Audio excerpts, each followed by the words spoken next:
Well, there you see it. Williamson County. I've lived in Austin, Texas, and Travis County, just a few miles south of Williamson County for, I guess, about 9-10 years, and I always heard the horror stories. And then I got to know some police officers that work in Williamson County because for a long time I lived in North Austin, right on the edge of Williamson County.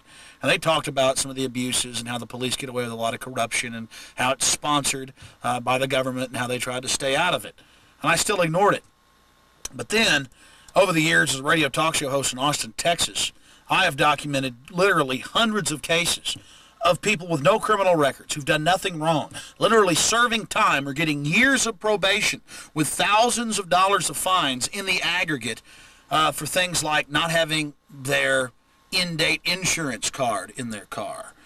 We all do it. We have our old insurance card and it expires even though we were mailed a new one. Well, this in Williamson County can end up with hard jail time and thousands of dollars of fines along with the probation.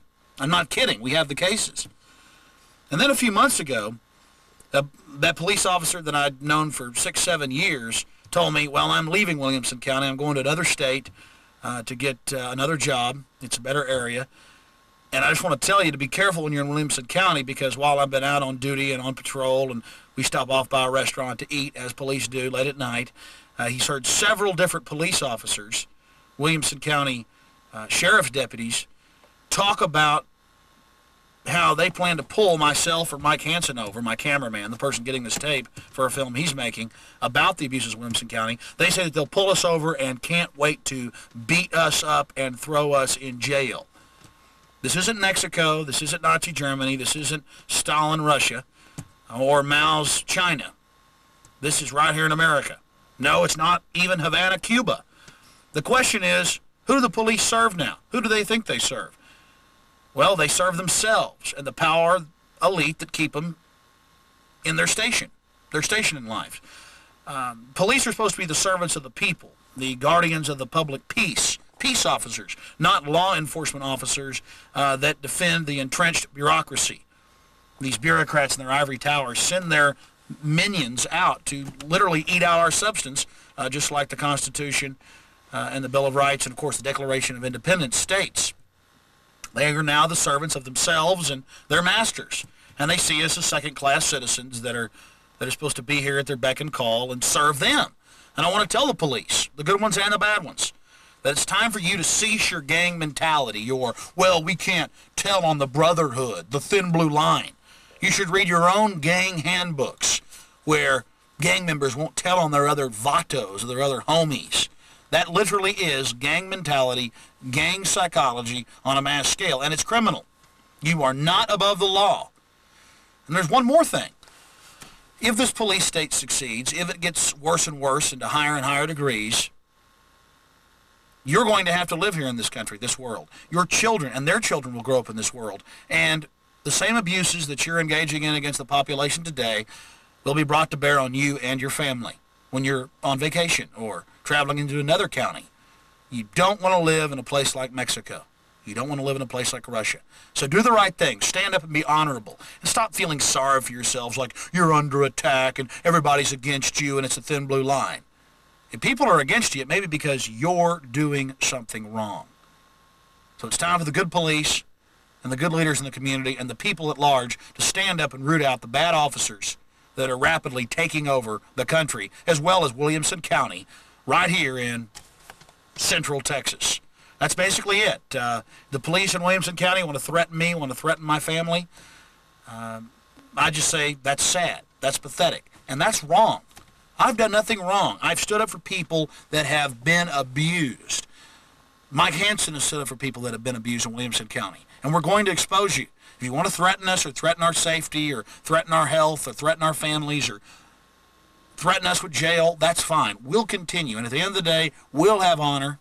We'll defend our family names. We'll be good, decent Americans in the fine tradition of Patrick Henry and George Washington. As for you, you might want to hurriedly move to Mexico or Russia. You might be a lot happier there. And your intimidation doesn't work on me. Doesn't work on Mike Hansen. It doesn't work on the people in America. And we're rapidly waking up to this criminal system that's coming to full-born global fruition. That's it, America. That's the choice. Police, that's the choice. Deliver this country into a hellhole, the arms of despotism, or do the right thing. The war has already begun. It's an information war. It's a war being fought right here in the human mind. Are we second-class citizens? Have we done something wrong?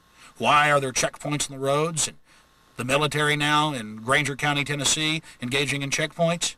It's getting bad, and if we don't step up and stand up against it, it's going to get a lot worse. One more thing about Williamson County. I confronted Governor Bush because he's a member of Skull and Bones, an elitist society, and his father, of course, was director of the CIA and president and vice president and a lot of other things, and we know they've engaged in a lot of criminal activity.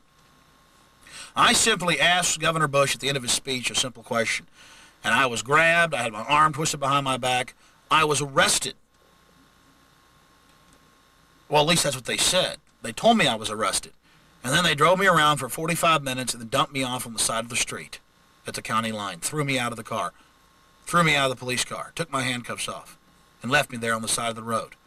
Drove me around for 45 minutes, all the while telling me I was under arrest, arrested me, embarrassed me for asking a question. And then George Bush had the nerve, according to the local newspaper, the Round Rock Leader, that I had my free speech rights, and that's what this country is about, so that fella could say that.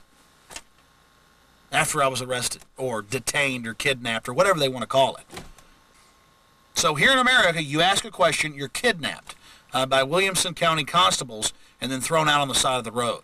Again, right here in America. I don't think that's a good indicator of our freedoms at this present date. That's not America. That's not America. What's your feelings on Williamson County? Is it just revenue, Alex? Williamson County is a giant revenue collection agency. It's all about control, and they think that we're their slaves. And that really is the question. That's the question we're asking here in America. Are we slaves? Are we second-class citizens? I say no. But the decision's up to you.